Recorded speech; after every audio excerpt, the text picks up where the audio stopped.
नमस्कार, मी वैभव Umap coaching classes संचालक आज आपल्या समोर नवीन टॉपिकवर व्हिडिओ घेऊन येतोय। सगळ्यात महत्त्वाचा व्हिडिओ आहे की जे अंध लोक असतात, जे ब्लाइंड पर्सन असतात, त्यांना जी नोट आहे ती कशी कळते त्यासाठी आपण स्टेप बाय स्टेप पाहूया।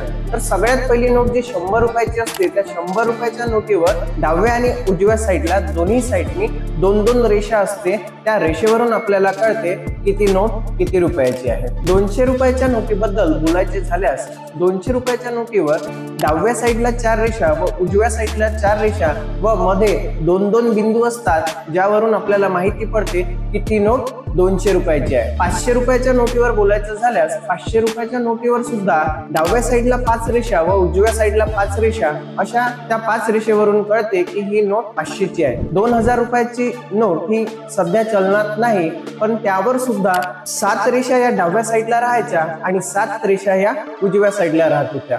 आणि सोबतच जे नवीन नोट येत आहे त्याच्यावर खाली लिहून असते की ही नोट कितीची आहे। धन्यवाद।